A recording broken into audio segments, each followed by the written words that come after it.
Welcome back. Let's start with some wake up, breakfast, and makeup. Hi!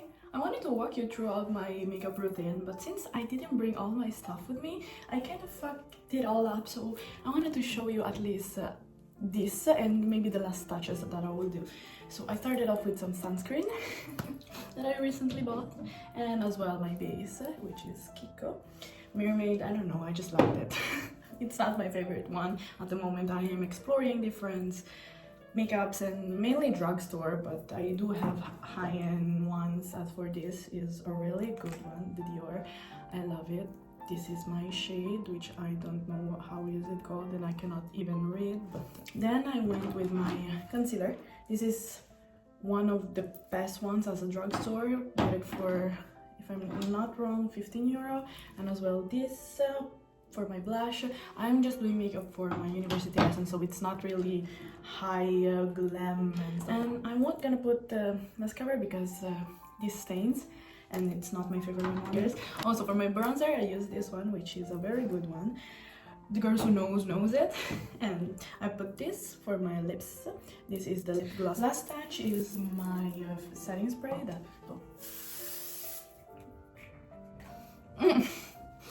really good. I didn't even bring a setting powder for my face, but yeah, that's fine. So yeah, that is it. This is all the stuff that I use. Seems a lot, but it's actually isn't.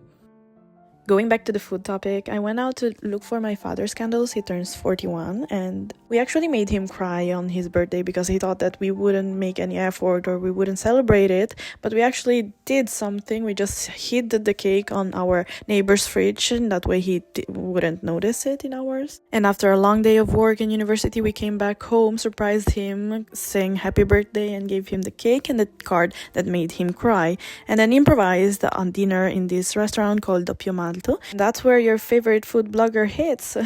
And for those who knows me and follows me on Instagram knows pretty well that I only ever post that almost every day. So here's my review out of these wonderful restaurants actually. Starting off with their menu, they are known for their beers because they make them, and as well for their Italian food, meats. So it's similar to Roadhouse, Winer House, but they have something more than that because the ambience is simply amazing. They have lots of things to entertain yourself with. You can play billiard or try this photo booth. I was simply amazed because you could pay with card, so it was really an overall wonderful experience. I would recommend it and would gladly come back again to try new dishes and drinks. And the next day I went to work. This was an empty room because I was having lunch break, and then had aperitivo with Mina at the Bullaccia Bar, which is a chain restaurant that has many other ones, so they have similar drinks and foods.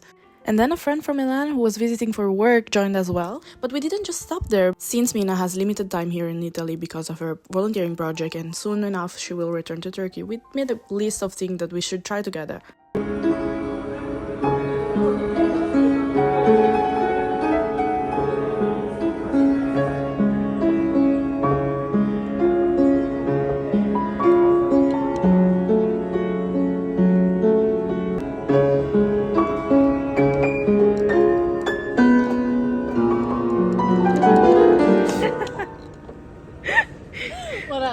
Basically, what we did is asking AI if we should go have dinner in this place full of cats called the Dr. Cat, and obviously it said yes, and thankfully so, because I've been wanting to go here for the longest, maybe years. Friends of mine have been telling me, let's go here, let's go there, but we never managed to organize ourselves. So we love some improvised, enjoyable, lovely plans. This place was very nice. Actually, the right term to describe this place would be classy, luxurious, welcoming, organized, and clean, and absolutely lovely, like this cat. She was always with us. Her name is Pota, and all of the cats' names are written on the menu. And fun fact is that Pota in Brescian dialect means duh, and we use it a lot. It's so much that the whole country knows that if you use Pota, you're from Brescia for sure. And they take a lot of pride on it, and that is why I'm able to hide my Milan accent. But back to the restaurant, one of the reasons why we came here, it's because my friend over there cooks, and I trust his cooking a lot, so I knew that it would be good, and in fact, it did not disappoint. We ordered carbonara and it was so creamy and good, but we couldn't finish actually because we were full,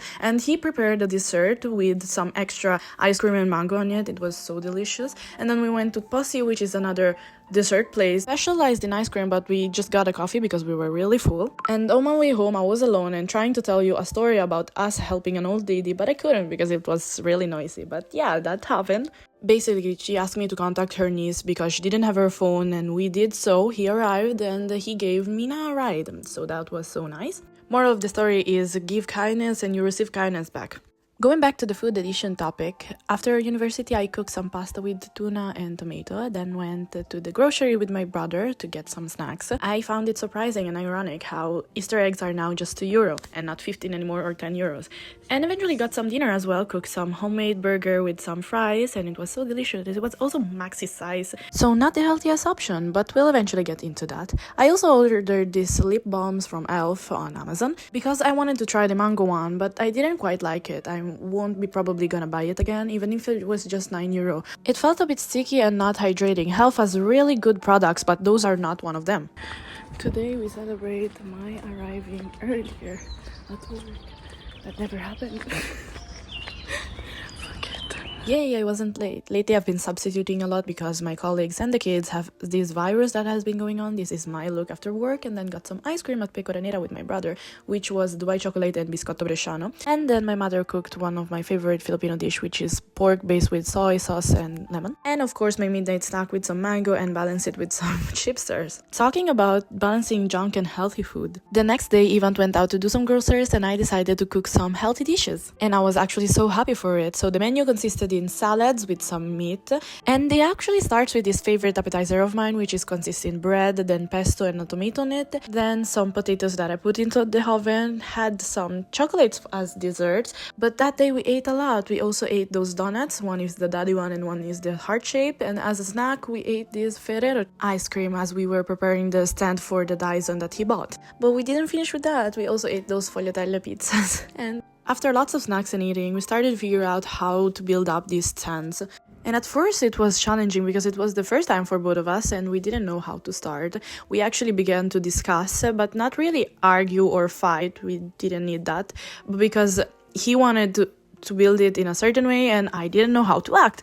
But then we communicated, which is really important, and then we eventually figured it out. We are satisfied with the outcome and we were just waiting for the Dyson to arrive. We are satisfied with this result also because he learned a valuable lesson, which is to listen to me more, because I was suggesting him to do some things in a certain way, and at first he was like, nah, let's do this way. But then when he listened to me, he was like, oh yeah, you were right, because I am always right.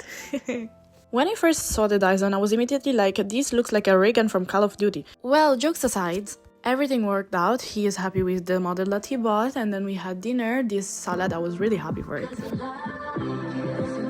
And of course we had desserts as well, which are those pastries, and he also got me those paradiso once again that he doesn't like, but he keeps buying because of me, and as well my arizzanas because I cannot live without. And I appreciate that a lot and love that about him. The next day I had brunch with my parents, and this is a typical one from the Filipinos, so spam, egg, and the noodles, which I'm not a big fan of, but those noodles are the exception. And then talking about the Filipino culture, we had this event on a Sunday called Cinco de Mayo, which was taking too long, so I had to escape, take a pause, and get some bubble tea from this place called September, which I go every now and then, maybe every couple of weeks. They have really lots of options, but I usually choose whether it's taro, vanilla, and mango.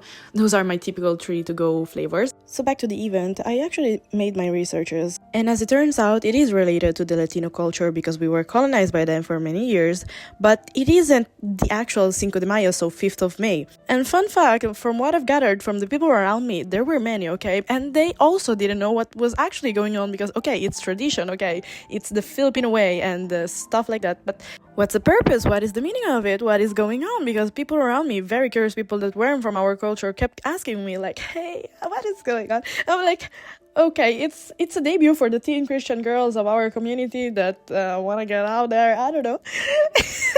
I was like, I am no info point, guys. Don't ask me. You asked the wrong person. I'm sorry. Like, I wish I could help you, and I'm trying to help myself as well, but I'm just here to look at the dresses, their smiles, their hair, their makeup, and go to the church, I guess. So, yeah, I'm sorry. Overall, the event was really good. It didn't rain, and they were so beautiful, at least most of them, and so cute, like the little angels. They looked like princesses ready for their prom, and also there was this kid that wanted to get into the picture but couldn't. So the event ended with us going home right after the church, and my mother cooked fried pork as a snack, and turon, which is like a spring roll, but instead of vegetables, banana, and they were so good. I ate lots of them. So that's it for my side. See you next time. Bye bye!